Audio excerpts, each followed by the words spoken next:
Hello hi नमस्कार, आप सुन रहे हैं जागरण पॉडकास्ट का खबरनामा। मैं हूं आपके साथ शताक्षी सिंह। आज तारीख है 7 सितंबर की और दिन है गुरुवार का। चलिए आपको बताते हैं आज दिन भर की तमाम बड़ी खबरें। बुलेटिन की शुरुआत करेंगे हेडलाइंस के साथ। अब उदयनिधि स्टालिन के सांसद ने दिया विवादित बयान, कहा सनातन धर्म HIV से ज्यादा घातक। आदित्य L1 की सेल्फी, पृथ्वी चंद्रमा की तस्वीरें खींची। अभी पृथ्वी के ऑर्बिट में है आदित्य, 4 महीने बाद L1 पॉइंट पर पहुंचेगा। यूपी, MP, झारखंड, बिहार समेत 19 राज्यों में आज तेज बारिश। मानसूनी ब्रेक हटते ही लौटा बारिश का दौर। अगस्त में 36% कम पानी बरसा था। प्रियंका गांधी होंगी MP में कांग्रेस की लीड कैंपेनर। 40 से ज्यादा रैली सभाएं करेंगी। राहुल छत्तीसगढ़ राजस्थान संभालेंगे। आसियान समिट में शामिल हुए PM मोदी, बोले 21वीं सदी एशिया की सदी है। One earth, one family, one future हमारा मंत्र। दुनिया में बढ़ रहा कोरोना के से मौत का आंकड़ा, इसमें एशिया मिडिल ईस्ट के देश सबसे आगे। WHO ने देशों से डेटा मांगा। UPI में अब कैश भी विड्रॉ कर सकेंगे। ATM पर QR कोड स्कैन करने से निकल जाएगा पैसा। SBI में निकली 2000 पदों पर भर्ती। आवेदन आज से शुरू। 30 साल से कम उम्र के ग्रेजुएट कैंडिडेट्स करें अप्लाई। अनिल शर्मा बोले, हमारी फिल्म एंटी मुस्लिम नहीं, कहा हमने गीता और कुरान दोनों की बात की। टिप्पणी करने वाले लोग फिल्म दोबारा देखें। काउंटी चैंपियनशिप में केंट के लिए खेलेंगे चहल। एशिया कप के बाद वर्ल्ड कप के लिए टीम इंडिया में नहीं मिली जगह। अब खबरें विस्तार से। तमिलनाडु के मुख्यमंत्री MK स्टालिन के बेटे और राज्य सरकार में मंत्री उदयनिधि स्टालिन द्वारा सनातन धर्म पर दिए गए विवादित बयान का मामला अभी ठंडा भी नहीं हुआ था कि DMK के एक और नेता ने विवादित बयान दिया है। DMK सांसद A राजा ने कहा कि सनातन धर्म सामाजिक बीमारी है। ये कुष्ठ रोग और HIV से भी ज्यादा घातक है। ए राजा ने इस पर बोलते हुए कहा, प्रधानमंत्री कहते हैं कि सनातन धर्म की रक्षा करो और उसका पालन करो। अगर वो सनातन धर्म का पालन करते हैं तो वो इतनी बार विदेश नहीं जाते। ए राजा ने इस दौरान PM मोदी पर भी निशाना साधा। ए राजा ने आगे कहा कि आज मंत्रिमंडल के लोगों को बुलाकर सनातन धर्म के प्रचार की बात कह रहे हैं। मैंने PM मोदी और अमित शाह को चुनौती दी है कि अगर सनातन के बारे में जानना है और अगर बहस करनी है तो मैं इसके लिए तैयार हूं। दिल्ली में आप 1 करोड़ लोगों की भीड़ बुलाइए, आप शंकराचार्य को भी मंच पर बिठाइए, आप अपने साथ सारे तीर कमान भाला तलवार लेकर आइए और मैं सिर्फ अंबेडकर और पेरियार की किताब लेकर आऊंगा। अगली खबर की तरफ बढ़ते हैं। देखिए, इंडियन स्पेस रिसर्च ऑर्गेनाइजेशन यानी इसरो ने गुरुवार को आदित्य L1 पर लगे कैमरे से ली गई सेल्फी के साथ पृथ्वी और चंद्रमा की तस्वीरें शेयर की हैं।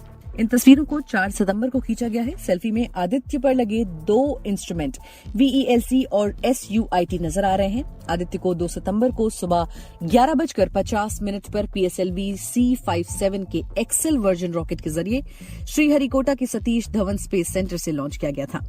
लॉन्च के 63 मिनट 19 सेकंड बाद स्पेसक्राफ्ट को पृथ्वी पर 235 × 19,500 किलोमीटर की कक्षा में स्थापित कर दिया गया था। लॉन्चिंग के बाद से आदित्य की 2 बार ऑर्बिट बढ़ाई जा चुकी है। इसके लिए थ्रस्टर फायर किए गए थे।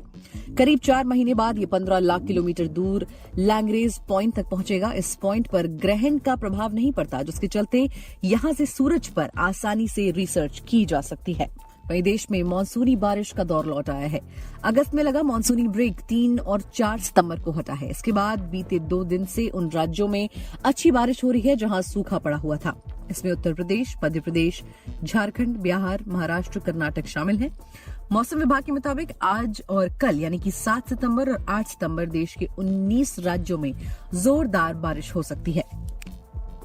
वहीं इसके अगले 2 दिन यानी 9 और 10 सितंबर को भी 14 राज्यों में तेज बारिश का अनुमान लगाया गया है। लंबे समय से अच्छी बारिश को तरस रहे तमिलनाडु में भी अच्छी बारिश होने की संभावना जताई जा रही है।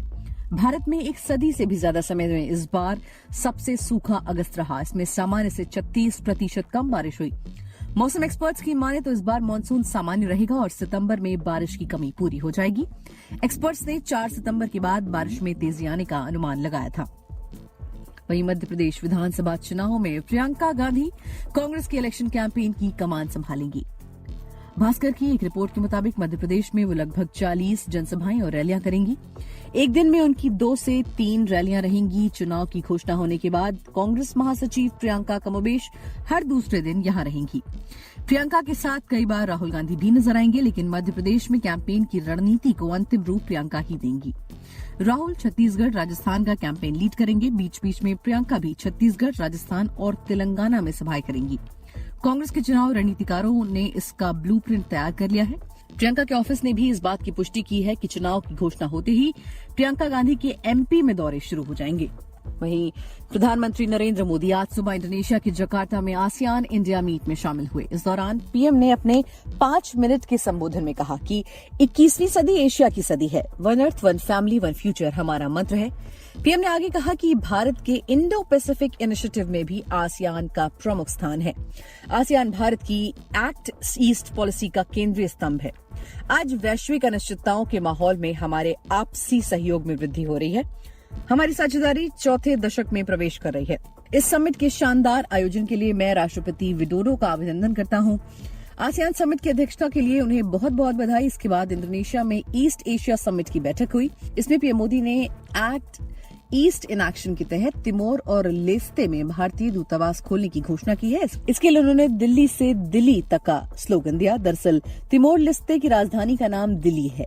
इससे पहले जकार्ता पहुंचने पर पीएम का पारंपरिक अंदाज में स्वागत हुआ था। पीएम मोदी के साथ विदेश मंत्री एस जयशंकर भी आसियान समिट में शामिल हुए। वहीं WHO ने दुनिया भर में कोरोना के केस और वायरस से मौत का आंकड़ा बढ़ने की पुष्टि की है। वर्ल्ड हेल्थ ऑर्गेनाइजेशन ने इसके लिए सभी देशों से कोविड-19 से जुड़ा पूरा डेटा शेयर करने की अपील की है। WHO के director general Tedros Adhanom Ghebreyesus ने कहा कि यूरोप में कोरोना की वजह से भर्ती होने वाले मरीजों की संख्या बढ़ी है, जबकि एशिया और मिडिल ईस्ट में मौत के आंकड़ों में इजाफा हुआ है।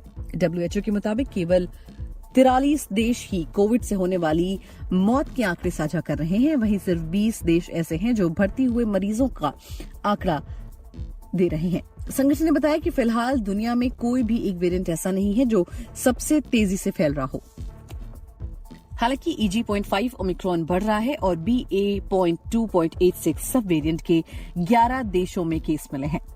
घेब्रेयेसस ने आगे कहा कि भर्ती हुए मरीजों और मौत का आंकड़ा इस बात का सबूत है कि कोरोना अब हमारे बीच ही रहने वाला है और हमें इसका मुकाबला करने के लिए तैयार रहना होगा।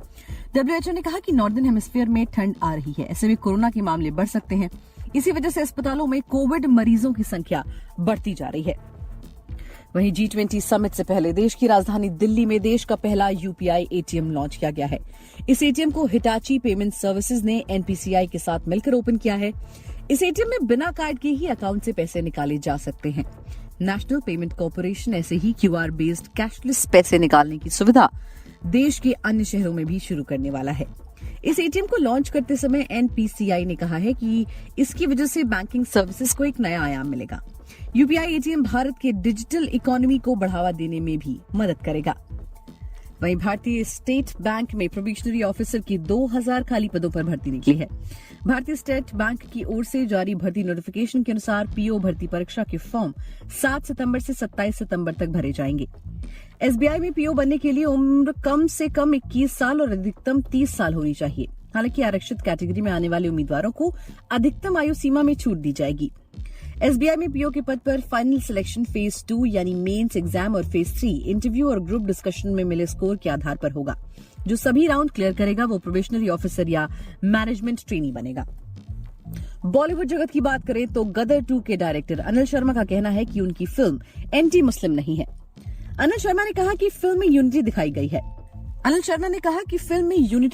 है। अनिल का कहना है कि उनकी ऑडियंस मुस्लिमों में काफी बड़ी है। मुस्लिम ऑडियंस ने उन्हें काफी प्यार दिया है। डायरेक्टर के मुताबिक फिल्म में गीता और कुरान दोनों को स्वीकार करने की बात की गई है। अनिल शर्मा से पूछा गया कि क्या गदर एंटी मुस्लिम है। जवाब में उन्होंने कहा कि कहां है एंटी मुस्लिम। ऐसी बात करने वालों ने फिल्म ही नहीं देखी। ऐसी बात कहने वालों को फिल्म दोबारा देखनी चाहिए। ये फिल्म ना तो एंटी मुस्लिम है और ना एंटी पाकिस्तान।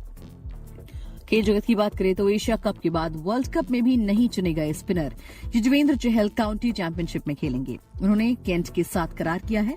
वो नॉटिंघमशायर और लंकाशायर के खिलाफ घरेलू मैदान पर केंट के लिए उपलब्ध रहेंगे। वहीं समरसेट के खिलाफ अवे मैच के लिए भी टीम के साथ रहेंगे। काउंटी क्लब केंट की ओर से जारी बयान में युजवेंद्र चहल ने कहा कि इंग्लिश काउंटी क्रिकेट में खेलना मेरे लिए एक रोमांचक चुनौती है और मैं इसका इंतजार कर रहा हूं। वहीं केंट क्लब के कोच पॉल डाउटन ने कहा कि हम सीजन के 3 मैचों के लिए युजवेंद्र चहल जैसे क्वालिटी स्पिनर को पाकर काफी खुश हैं। इसी के साथ आज के लिए फिलहाल इतना ही। देश और दुनिया की बाकी सभी खबरों को जानने के लिए सुनते रहिए जागरण खबरनामा।